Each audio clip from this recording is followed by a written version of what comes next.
You're still the hammer of justice. You're still the bell of freedom. It's all about love between the brothers and the sisters. This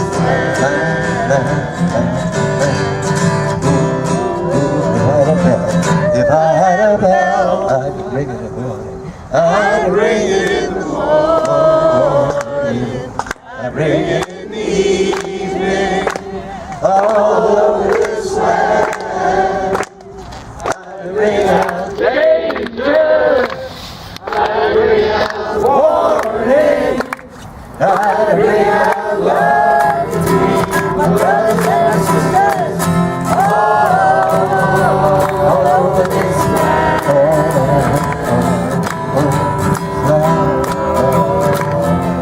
If I had a song, well, I'd sing it in the morning, sing it in the evening, all over this land. I'd sing it out of danger, I'd sing out of warning, I'd sing out of love between my brothers and my sisters, all over this land. Well, I got a hammer, and I got a bell, and I got a song to sing all over this land. It's the hammer of justice. It's the bell of freedom. Love between the brothers and the sisters. All over this land. Hammer of justice.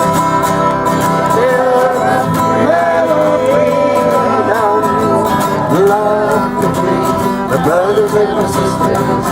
All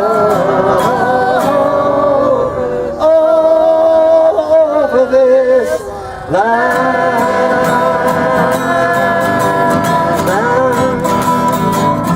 All over this land.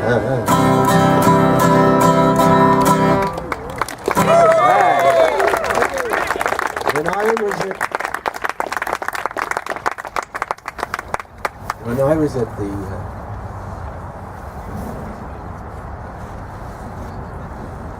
I was in the Friendship Village with John McAuliffe, from whom he was spoken. The group went over to acknowledge what I now call a legacy of denial in terms of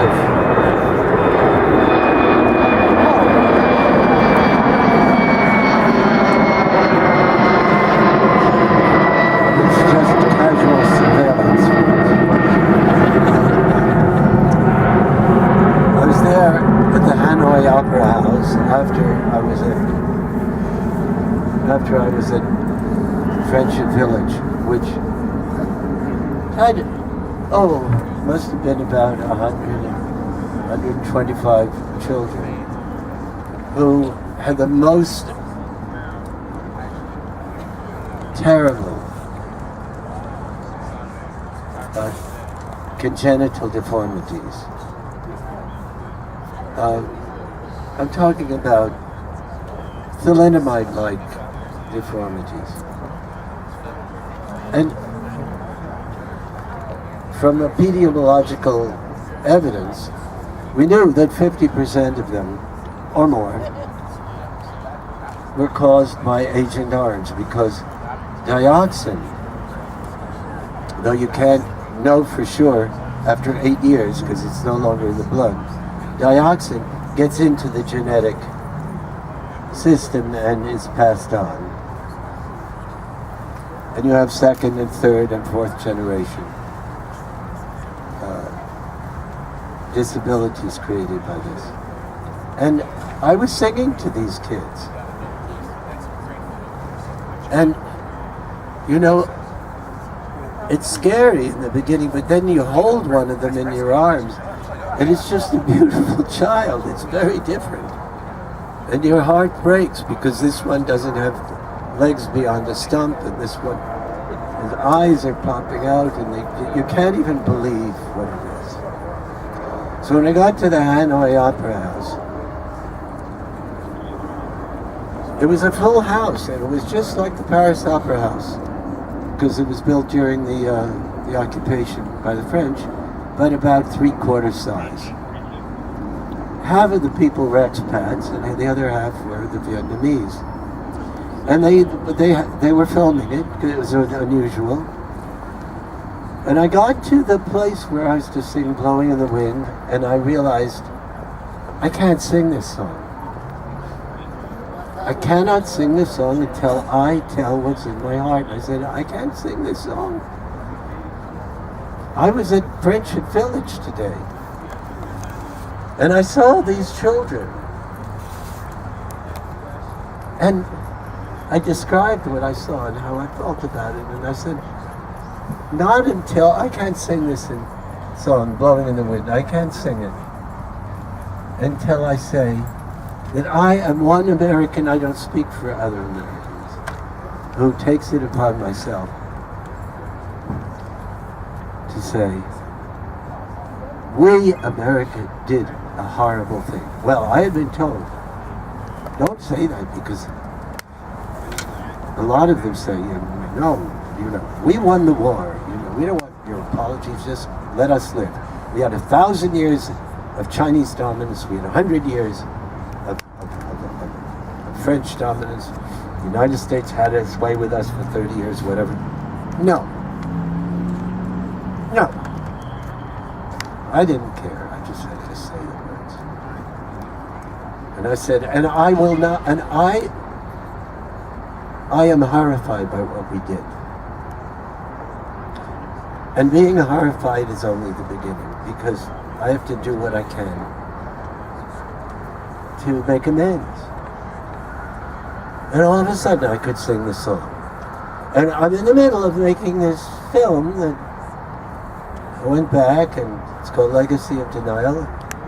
And when it first finished the first hour, it was judged too shocking, too horrific. But now it's time to finish it.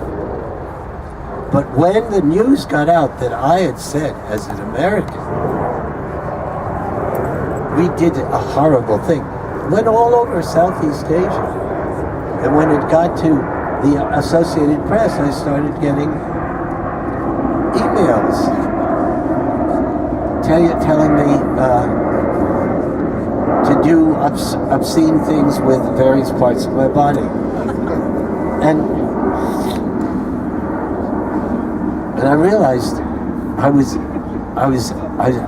been in the right place at the right time, because I realized the power of shaming for a good reason. We don't realize how powerful it is, but it is a huge motive force. To be ashamed as an American, which is the just thing to do, is unthinkable for somebody that says, if we do it by virtue of the fact that the United States did it, and our exceptionalism, it is by virtue of the fact that we did it, it is right. And they were furious. Do you know what that means, folks? That means as soon as he who shall not be mentioned is no longer making us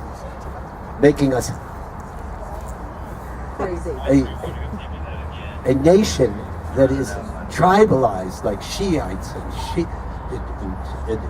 Sunnis and Kurds, hating each other when there's no reason.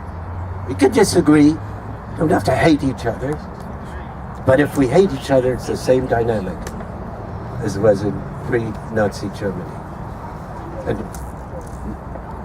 fascistic ways can come in, and nobody's opposing it because they're all involved in hating the immigrants or not taking a knee. Yeah, taking a knee. Taking a knee. That's what we do.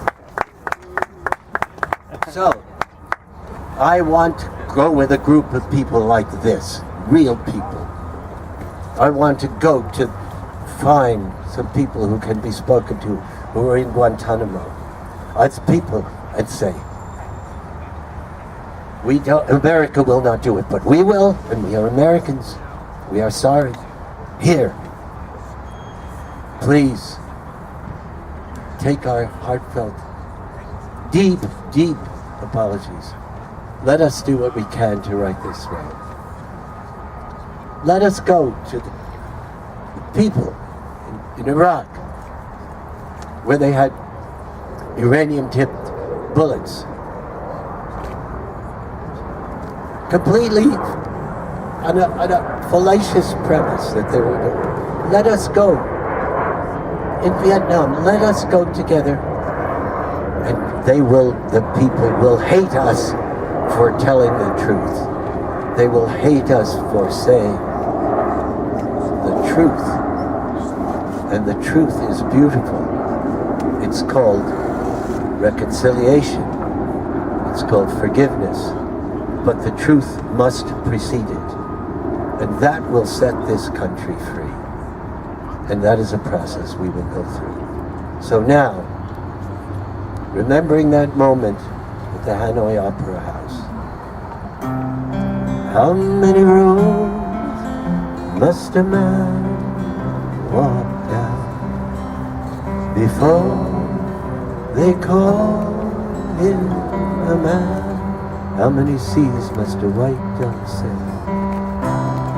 How many seas must a white dove sail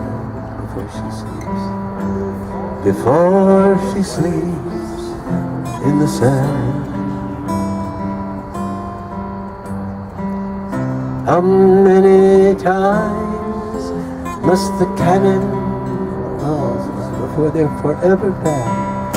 Before they're forever banned? The answer, my friend, is blowing in the wind. The answer is blowing in the wind. The most important story to tell about the Vietnam War was not the military realities. For Americans who are here, the story was one of resistance. And we must learn also to tell that history from the vantage point of the Vietnamese. Understand it. Embrace it. It's not enough for us to have our own narrative. That's our responsibility. How many years can a mountain exist?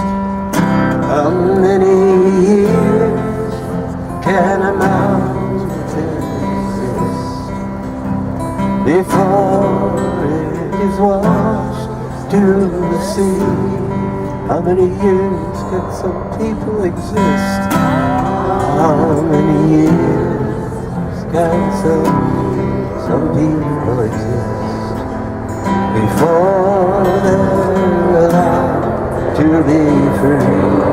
How many times can a man turn his head? How many times can a man turn his head and pretend that he just does not see the answer? The answer, my friend, is blowing in the wind. The answer is blowing in the wind. How many times must a man look up before he can see the sky?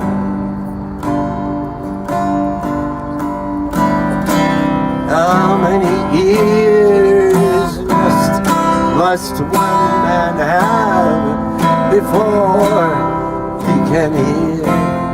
He will cry